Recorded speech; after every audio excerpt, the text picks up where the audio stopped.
Murag hiutoy ko tungod kay akong nahanggap ang aso.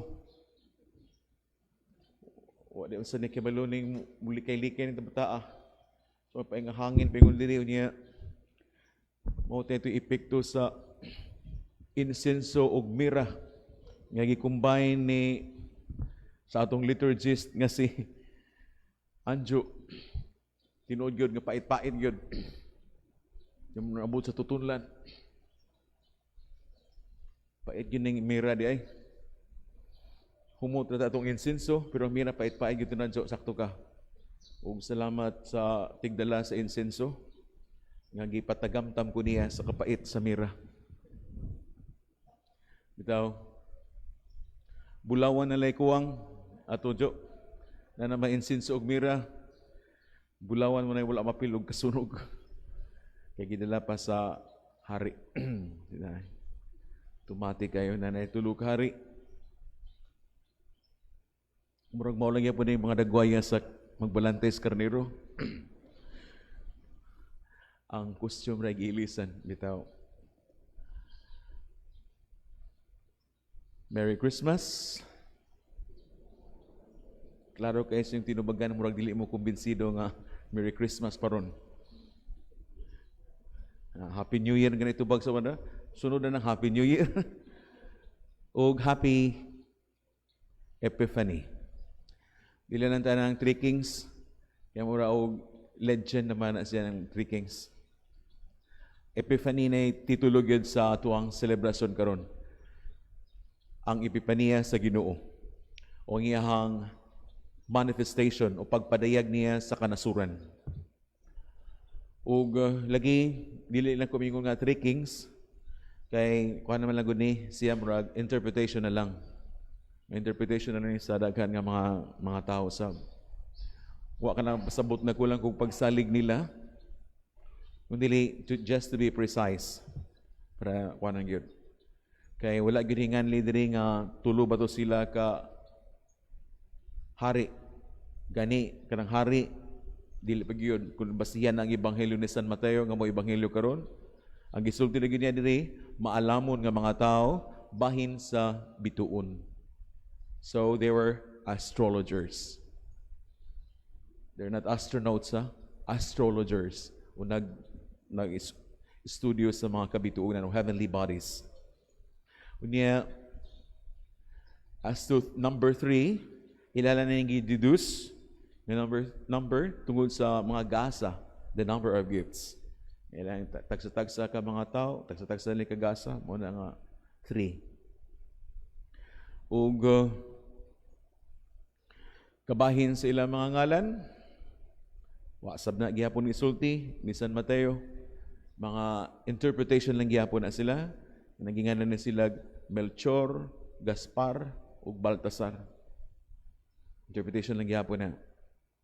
Unya, ang nakanindot na ginini, dili kita maghimog interpretation, kung dili, ato kining i-apply, kining maong kasaulugan na, about the epiphany, o ang pagpadayag sa Dios sa kanasuran, ngayon sa ito ang mga kasinatian karon.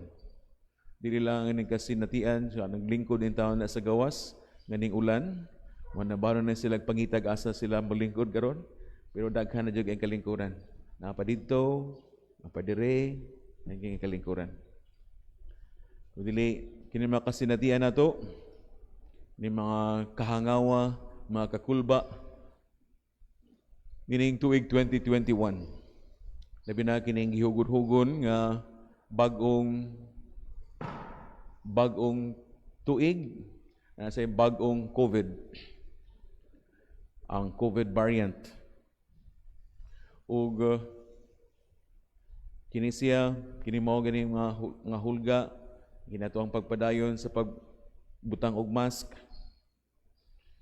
Kung magbutang og mask diri kay musamot ka magkanguhal ang ako ang isulti. Maluoy sad ko ninyo kay dili man maklaro basta magmask ko. Ako na ni agwantahon ug naa may kuan pero sure ko wala ko'y COVID patingali. Kung naapa ko'y COVID, wala din ako kamisa. O di na sad ko mumisa po. Itaw. Unsa man natin ni pag-apply sa tuwang sitwasyon nga hikisinati man tayo ni mga kakulba, mga kakuya o mga uban pa nato mga kaigsunan, tingali ka mong nanimba karon, bulahan ka mo og jutay.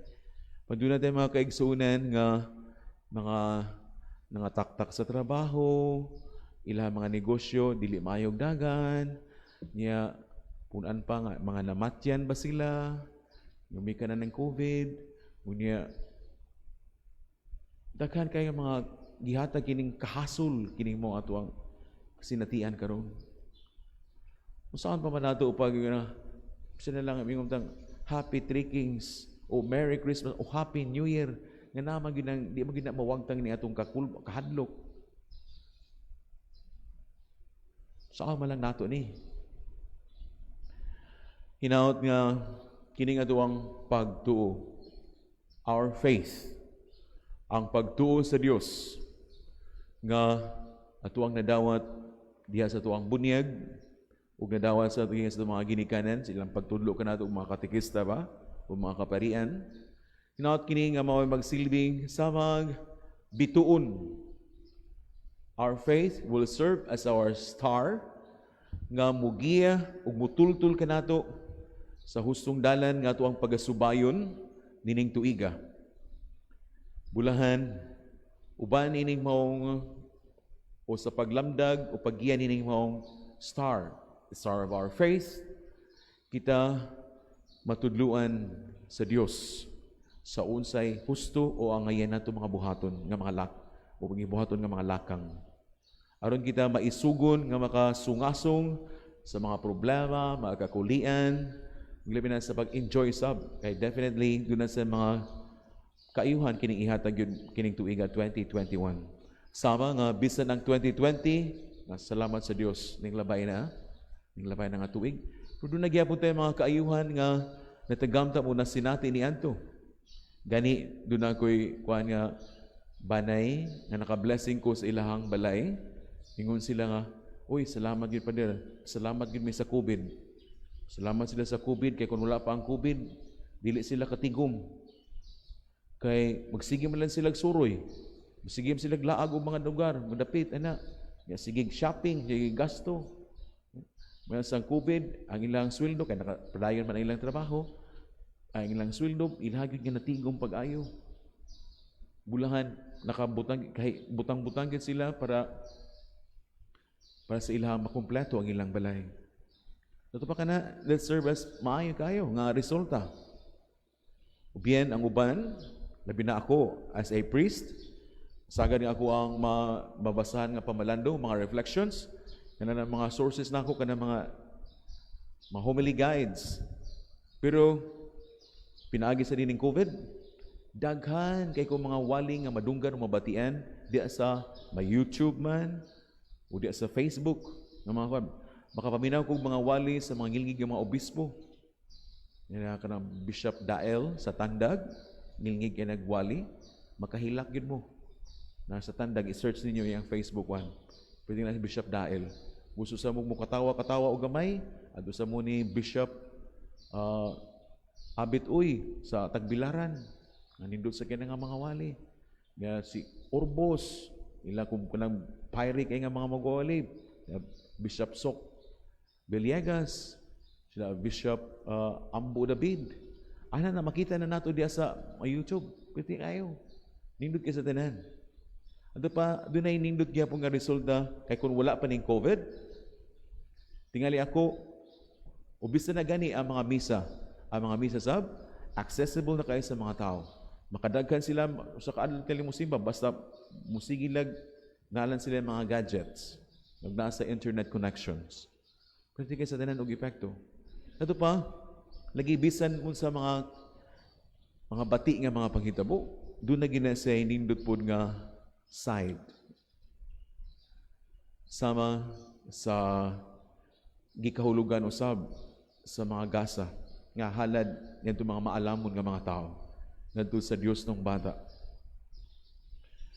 Ang hilahang mga gasa dili kay mga gasa-gasa nga sama sa tuwang madawat sa panahon sa Pasko na tagaan tag tuwalya Say magpasabot nga tingali tan-aw nining tawhana wa ligo-ligo da.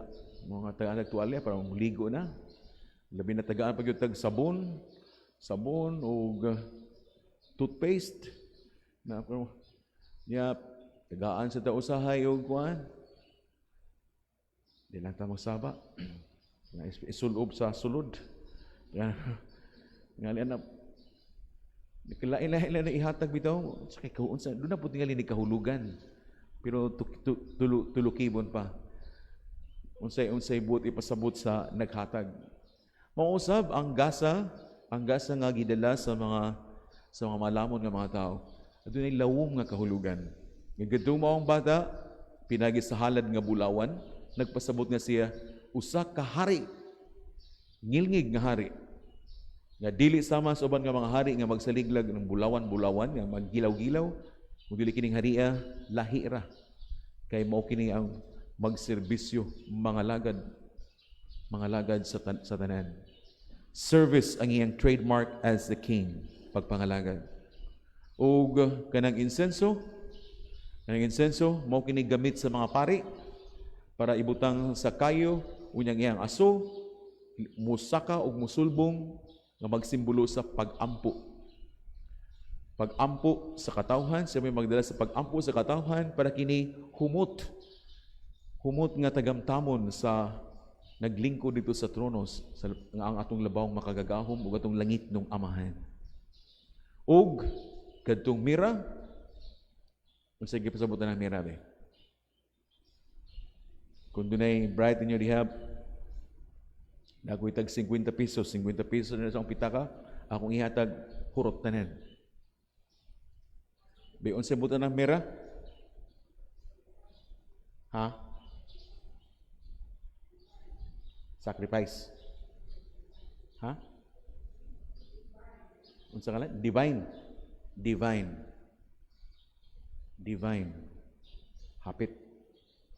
Bitaw kanang mira, di lang ko mungutanin ni Anjo kay Bright kini si Anjo. Kanang mira mo ni gamiton sa pag-imbalsamar sa una. Mura na siya formalin. Imbalsamar ni siya sa mga patay. Ato pa dili pwedeng divine kay mamatay man ang divine, di man mamatay. Imbalsaman nagpasabot kina nga sa tuwang true man. Tinuod na siya nga tao nga mag-antos ug mamatay usab. Mao kana ang iyang buti pasabot diha. So, as prophet, labi na kay propeta, wala. Kanang tao, dili kay mamatay, kanang mga propeta o musangyaw sa mensahe sa Ginoo. Dali kay mamatay, dali kay mag-antos kanang mga propeta, kanang magsulti sa kamatuuran ug labi na sa mensahe sa Dios. Kay daghan kayo mga dili ganahag kamatuuran, gustong mga bakak. Ug daghang kontra pod kini maong bakak, kini maong kahayag. Mao nga salamat sa kahayag bigo sa kalangitan nga midanag kini maong kahayaga nagpadayag usab unta ngadto sa bisan sa mga Hudiyo. Kay gani dito man mo kuning maong adla ani maong bituon. Pero wala sila magtagad sa maong bituon. Kay sila busy la baka sila kinabuhi. Saman Herodes busy kag enjoy sa pagkahari o busy kag pamatay sa mga tao nga buot mo ilog sa iyang trono. Patay ang magaling niya ang iyang inahan, iyang tulo ka mga anak, sa anak niya, patyo niya. Mga in-laws, patyo niya, basta a threat to his throne. O labi na kato mga bata nga mga inosentes, ipampatay niya. Hindi na siya kaway kasing-kasing, busy kayo. Kay ganahan nga dunay karibal sa iyang paghari. Unya, bisan na ang kato mga labawong pari, ang mga nga batid kayo sa balaang kasulatan. Kaya sa dihang gipangutanan sila, asa man matao ang Mesiyas? They have the right answer. Sakto ang ilang tubag, adto sa Bethlehem. Apan nangadto ba sila? Wala nangadto. Kaya lagi busy kayo. Kamulay pangita dito, hasa si Herodes. Busy ka lang enjoy. Ito kay nakakita ninyo, balik niya mo diri niya. Musimba niya po ko, para musimba. Pero wala. Wala mangadto. Kadto na mga maalamon o bright nga mga tao, mo'y miadto kaniya og misimba og nalipay. Ug lagi kadto tungod sa ilahang selfless. Ang ilahang selfless nga devotion just to know the truth.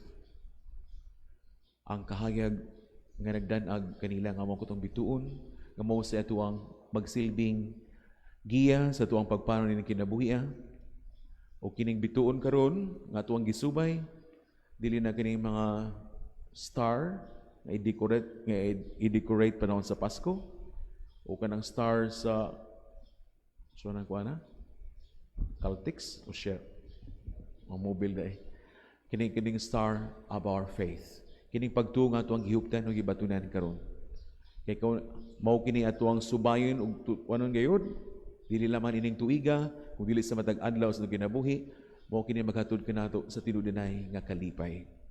Ang kalipay nga wa ni pagkatapos didto sa kingharian sa langit. Hinautod nga padayon kitang i-cherish kining atuang pagtuo ug remember we are gifted by this faith and the more we share it with others, kung ato kining ipaambi kini mga pagtungan to sa uban, mas nindot kini gayud.